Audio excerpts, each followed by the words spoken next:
What's up everyone? This video is going to be covering 7 of the best free lo-fi hip-hop plugins, VSTs in my opinion. So these are going to be VSTs I've used extensively when making lo-fi beats, and they all feature on my new EP that's going to be coming out with Chilled Cow in May. So yeah, even though I'm starting to build up more premium plugins, I still find myself using a lot of these free plugins because there's some really great free stuff out there. For those of you who have seen that I've got my website that's just dropped live, I did post a similar blog to this which has got most of the same plugins on the list, so it might be worth checking that out as well. So I'll link to my website in the description below. I've also got my new t-shirt design live which you can buy on there as well. It's like a sampler overgrown thing. But yeah, I'm just going to go through the plugins and then I'll show you how I sort of process them and what I use them for as well. So yeah, get started. So yeah, the first plugin is going to be ABPL2 bass guitar.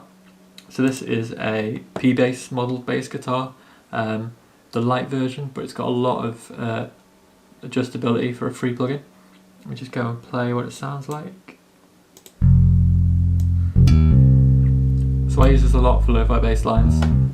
I find that a lot of the times people are sending me tracks for my lo-fi hip-hop playlist, and they're using some really nice subtle piano chords and nice sampled drums, and then they've got this really heavy sub bass which can overpower it. So something like a nice sampled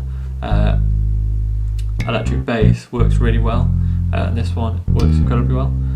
So you got a lot of adjustability for things like buzz and fret noise. You can change like the attack and release, turn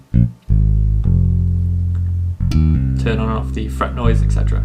And I usually throw on an auto filter just to cut the top end, and a saturator, which is effectively a combination of compression and distortion that just sort of warms up the bass, and it sits really nicely in lo-fi mixes. So you can hear like different to maybe an electric bass, trying to get a similar tone. You've got that also the fret noise and the noises that you get when you record an actual bass, which is really nice. So that's that one. The next one is the DSK Sucks plugin, which is a sax plugin. It sounds a bit like this.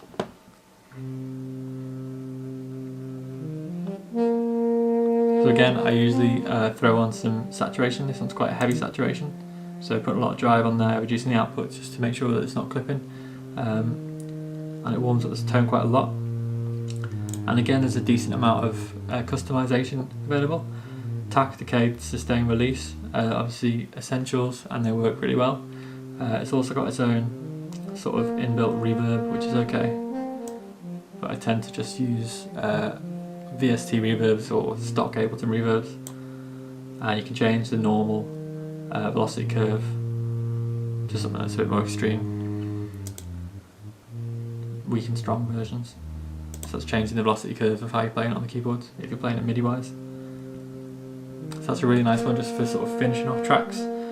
Sometimes if I finish a track and I'm just missing something like a nice bit of sax in the background, it doesn't even have to be very front and centre, it can be quite subtle, cutting off the low end and adding some bit of delay just on top of the mix, just to sort of polish it off.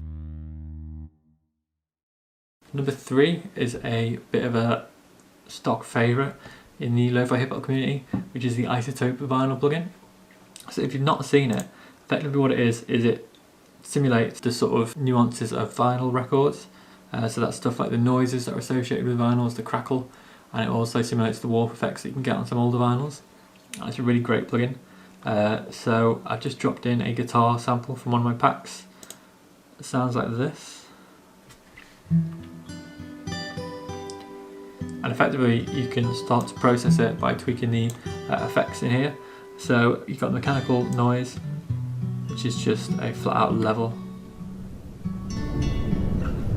which is your typical vinyl crackle that you get on lo-fi beats. And you can start to simulate things like wear of the record. There's electrical noise, which is not particularly nice, but it's there as well. Don't know why I'd want that. And then also things like dust on the record, giving it that crackle. As well as scratch. You've got mount levels underneath it. number of scratches. And then the warp depth. So this is just the warp of the actual record, which sort of throws off the frequency slightly on all the records, which is really nice on some keys and things like that. So obviously it's quite extreme, but you can have a subtle effect. So if you've got quite a monotone sample, if you add that on, it just adds a bit of frequency fluctuation, makes it sound a bit more natural. And then the input-output gain, you can switch it to stereo if you like, add a bit more space to your mix. And then you've got these knobs here which change the sort of year it was modelled on, from really retro 1930 records, so it's not got much low end, up to sort of modern vinyls. And then here you can change the speed that the record's spinning, which obviously speeds up the effect. So if you've got warp depth on, it's much faster, it's slower at 33 RPM. So that's a really great plugin that should be everyone's essential. You get the complete plugin, there's no sort of purchasing extras, and it's really great. So number 4 and 5 is firstly taking the sounds from Labs. If you haven't heard of it, I would highly recommend this. So Labs are effectively the free pack that you can get through Spitfire Audio, but they do a lot of really incredible but very expensive samples for sort of like classical composers, and I think they've got like a Hans Zimmer orchestra sampled pack which is like hundreds of pounds, which is incredible. But they've also got this free range of instruments which is just getting bigger and bigger. I'll show you what I mean. So you can effectively download their software and then you can pick which packs you want, and they've got so many different packs. So one I use a lot, which is one of the first one I downloaded, was the soft piano, which I'll demo in a sec. They've also got like trumpets, a nice electric piano, choir samples, and then some more obscure modular pianos, and they've got like a London atmosphere, which is sort of weird sampled synths from recording on the streets of London. So there's a lot of crazy stuff on there, and it's well worth getting. And just listen through some of the demos and you'll find some stuff you like, guaranteed. But in this one I'm using the soft piano. I mean, there's not a massive amount of tweakability, so this is quite similar to the Native Instruments felt piano Noir pack, I think it's called. So the difference being that the Noir pack's got incredible amount of adjustability, whereas this one is somewhat limited, but honestly it doesn't need it. I still use it quite a lot, as well as having that, because there's so much great sound that you can use. So you can change the reverb that's on it, and then you can sort of like pitch it and change the panning and volume, etc. But it is minimal. But it sounds like this.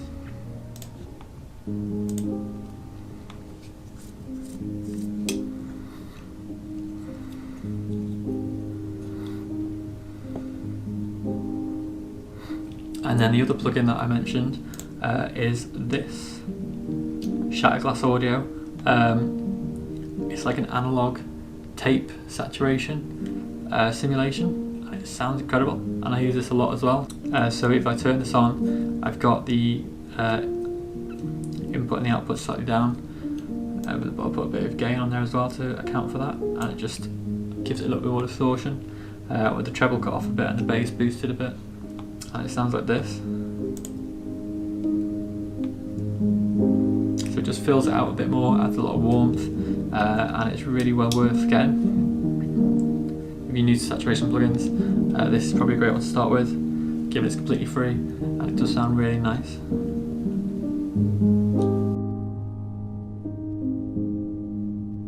And then number 6, which is another really nice instrument from Labs Spitfire Audio, the Synth Pads. So the Synth Pads and the soft piano are the ones that I use the most, and they sound really nice. The pads, there's quite a lot of different ones to pick from, and these have got more flexibility in terms of you can change the attack, decay, sustain, etc. And they sound really nice, and I love using these with quite a bit of heavy saturation as well. So this is what they sound like, and you can layer it in with like the piano as well. It sounds very nice doing that. But yeah, so with the saturation as well, especially in the top end. It just really gives it that sort of gritty, distorted feel, which I think adds a lot of really nice texture to tracks. I probably overuse this at this point, so I probably need to stop using this so much, but it's a really nice sound to have, and I would definitely recommend getting this pack as well. I'd probably recommend getting quite a few different Labs packs, but these two in particular are my personal favourites. And then the last one is part of the Kontakt Player pack. So if you've not heard of it already, the Kontakt Player is a free VST player from Native Instruments, and when you get it, you've got access to a few different free packs as well. So I'll just show you what it looks like. So at the moment I'm using the Player Series Selection and the hybrid keys, so you get 3 different VSTs or 3 different instruments with this specific pack. They've got like a starter kit as well, which is like a light version of loads of instruments that you get in the full version of the Kontakt Player. But the Player Series Selection, again, like a hybrid keys, so it's 2 different sounds that they're blending together. You've got the hybrid keys as well as 2 other instruments, but the one I'm going to show you today is the hybrid keys. Just on their own, it sounds like this.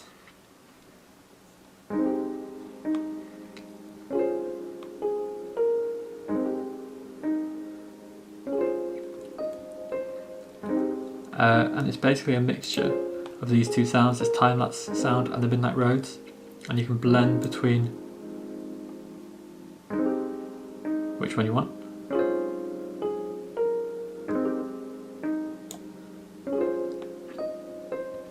And then it's got a lot of controls: sustain, release, low pass, which I usually put on quite heavy, but I've got a auto filter on as well, and you can mess with the ambience of it. And one thing I love to do with these is to sort of throw on some heavy processing, so quite a heavy auto filter, some reverb, and then it works really well with the isotope vinyl, and adding some warp, a little bit of dust and scratch as well.